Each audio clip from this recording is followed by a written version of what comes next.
जुबैर साहब, जहाँ ये सारा मामला चल रहा है वो है केपी और केपी की इंटरनल सियासत ने ड्रामेटिक मोड़ लिया। और बिलाल साहब की इस बात से तो आप एग्री नहीं करेंगे कि इमरान खान ने उनको चेंज ही इसलिए किया है नए वज़ीर आला को कि ताकि रियासत के साथ जंग की शिद्दत को बढ़ाया जाए।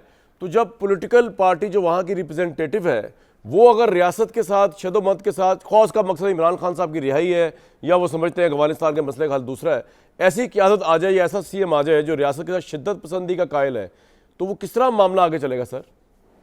जुबैर साहब, पहले तो मैं वो क्लैरिफाई कर दूं। देखिए, मुस्तफ़ा ने भी बात एक की कि जी हमने तालिबान को सपोर्ट किया। तालिबान का जो थिंग अफ़गान तालिबान वो बच्चियों को पढ़ाने के अगेंस्ट हैं, वो कोई भी वुमेन की इन्वॉल्वमेंट के अगेंस्ट हैं। वो एक शिद्दत पसंद एक ऐसी पार्टी है कि हमने उसको हम लेके आए हैं। जो मैं सवाल रेज़ कर रहा था कि भाई ये तो 3 साल 4 साल पहले की बात है, तो हमें जो कहानियाँ सुनाई जाती थी कि अशरफ गनी बड़ा ख़राब है, तो आज कौन सा ज़्यादा अच्छा है? क्या हमें अशरफ गनी को हटाने के लिए क्यों कोशिश करनी चाहिए थी? वो तो औरतों की तालीम के अगेंस्ट नहीं था। औरतें तालीम हासिल कर रही थी, कारोबार में हिस्सा डाल रही थी, हर जगह वो काम कर रही थी। वो ऑक्यूपेंट फोर्सेस का सिंबल था ना, नॉर्मल टॉलरेंट सोसाइटी, वो भी एक गलत चीज़ थी क्या? नहीं, इसलिए कि हम इंडिया की नजर से देखते हैं फॉरेन पॉलिसी कि ही वाज प्रो इंडिया।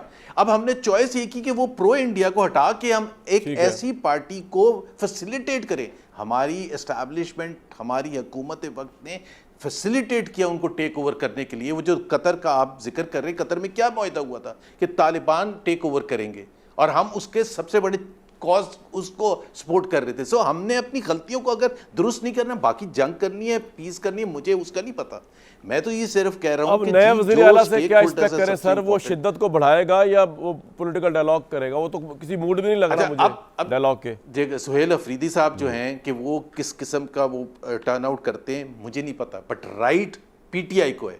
अगर नवाज शरीफ ये सवाल उठा सकते हैं कि जी शेख मुजीबुर रहमान को ट्रांसफ़र करनी चाहिए थी पावर, करते हैं या नहीं करते? उनके ऊपर तो अगरतला कंस्पिरेसी केस था जिसका आज सब कहते हैं कि वो सही था, और नवाज शरीफ ये कहते हैं कि उनको पावर ट्रांसफ़र नहीं की, इस वजह से पाकिस्तान टूट गया। तो अगर शेख मुजीब को नवाज शरीफ की तैयार थे, तो आप क्या कह रहे हैं कि इमरान खान को पैरोल पे रिहा कर दिया जाए? अफरीदी को आप कह रहे हैं कि ट्रांसफ़र नहीं होने, जी इमरान खान को पैरोल पे रिहा कर दें जो बैरिस्टर सैफ कह रहे हैं?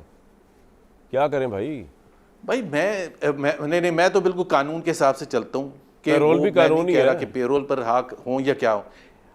उनके खिलाफ सारे केसेस पॉलिटिकली मोटिवेटेड हैं। There is no reason that he should be kept behind bars. He is behind bars because आपके मिनिस्टर्स बड़े बड़े राना सनाउल्लाह, ख्वाजा आसिफ वगैरह कहते हैं ना कि अगर उनका ट्विटर अकाउंट बंद हो जाए, अगर उनके जो ये शदाई हैं वो बातचीत ये खराब कर रहे हैं। मुनीर फारूक जो कि सबसे क्लोज हैं फौज के साथ, वो ये बातें करते हैं। तो जब वो बातें ये करते हैं तो इसका मतलब है कोई केस तो है ही नहीं, लीगल केस है ही नहीं, पॉलिटिकल केसेस हैं। वो अगर आज शरीफ बच्चा बन जाए तो वो बाहर हो जाएंगे। बिल्कुल ठीक है सर। बिलाल साहब, चले बैरिस्टर सैफ वाली बात तो खैर क्या आपसे करनी कि इमरान को पैरोल पे रिहा करने वाली तजवीज़, लेकिन जुबैर साहब ने कहा कि राइट सिर्फ पीटीआई को है डायलॉग करने का। तो आपकी पॉलिसी क्या है? आप तो इनका वज़ीर आला बनने नहीं दे रहे थे, आपने पूरी कोशिश की, आप गवर्नमेंट ने, आपने और पीपल्स पार्टी ने मिलके, खैर वो जीत गए, कोई ब्रीच नहीं हुआ, हल्फ भी जो है वो लेना पड़ गया कुंडी साहब को। तो आप ये राइट देने को तैयार हैं पीटीआई को, या बदस्तूर आपका बयान यही है कि वो टेररिस्ट और सहूलतकार हैं टेररिज्म के पीटीआई और इमरान खान? बिलाल साहब, देखिए कामरान साहब, बात यह है कि मैं तो सिर्फ इनकी अपनी बातें लेके मैं तो एक नतीजा आपके सामने इनकी बातें लेके रख रहा हूँ कि देखिए, अगर तो बयान ये आता ना पीटीआई की तरफ से, अडयाला से, जो भी इनके लोग थे कि जी हम अली अमीन गंडापुर को इसलिए हटा रहे हैं क्योंकि हम समझते हैं कि वो एक उस तरह का किरदार नहीं अदा कर रहे जिस तरह का किरदार की ज़रूरत है इस दहशतगर्दी के ख़िलाफ़ जंग निमटने के लिए, ख़ास तौर में खैबर पख्तूनख्वा में। और दूसरा ये कि हम उनकी परफॉर्मेंस से मुतमईन नहीं हैं, चूँकि आवाम के लिए जो फलाह बहबूद के काम करने होते हैं, चाहे वो डेवलपमेंट के हैं, चाहे वो हेल्थ के हैं, एजुकेशन के हैं, उस परफॉर्मेंस की मयार पर हटा के इस तरह की वजूहात बताई जाती हैं तो हम भी खैर मकदम करते, चलें ठीक है, आपने माना कि आपसे इससे काम नहीं हुआ शख्स से। ना वो तब तरजीह थी, ना वो आज तरजीह है। जो मैंने बात की, मेरे लिए सबसे खौफनाक बात यही है कि आज भी वही सोच है और सिंगल पॉइंट एजेंडा है कि खैबर पख्तूनख्वा का सीएम सिर्फ इसलिए बनाना है कि रियासती मशीनरी को इस्तेमाल करें, वफाकी हुकूमत पर और अपने ही जवानों पर चढ़ाई करें और उसके बाद आप क्या कहते हैं, आप एक शख्स की रिहाई के लिए एक इसको लेके चलें।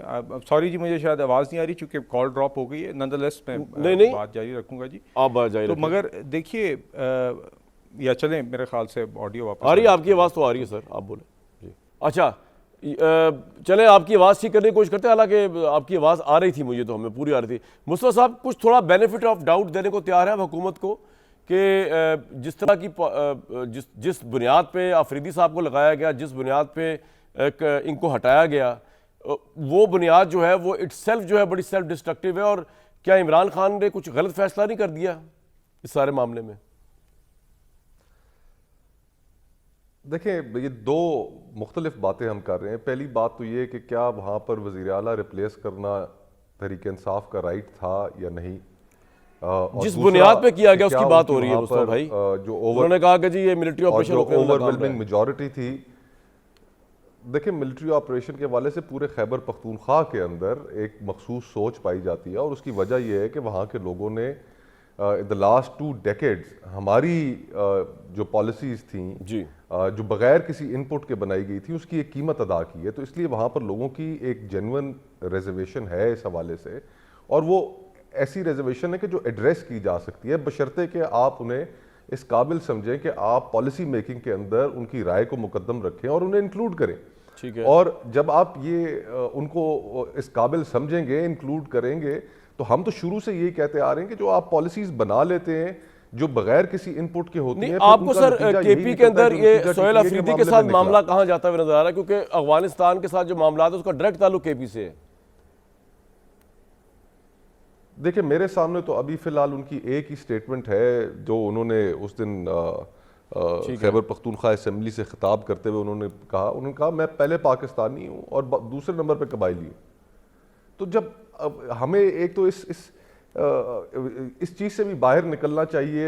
ये जो एक फियर सा मौजूद है कि क्या करेंगे, अभी तो वो वज़ीर आला बने हैं, उसके रास्ते में रुकावटें खड़ी की गई, PMLN ने रुकावट खड़ी की, मौलाना फजलुर रहमान साहब ने रुकावट खड़ी की, उनसे निकल कर वो वज़ीर आला बने। और जो यहाँ से जो सारी गुफ्तगू होती रही वफाकी पार्टियों की जानिब से, जो इनके लीडरान कहते रहे कि नहीं हमने नहीं बनने देना, और खैर तो ये कोई अच्छा पैगाम इससे नहीं गया। सो अब आई थिंक कि उनको वहाँ पर ये हक हासिल है, सूबाई असम्बली को ये हक हासिल है कि वो अपने सूबे के मफादात को सामने रखते हुए एक इंक्लूसिव पॉलिसी बनाए और वफाकी हुकूमत को इस सिलसिले में गाइड करे। और वफाकी हुकूमत को और हमारी जो सिक्योरिटी एजेंसीज हैं उनको उनका इनपुट लेने में बिल्कुल गुरेज नहीं करना चाहिए, बल्कि उनकी राय को ज्यादा अहमियत देनी चाहिए। राय को अहमियत देनी माजी चाहिए। की पॉलिसीज हमारे सामने एक एग्जाम्पल मौजूद है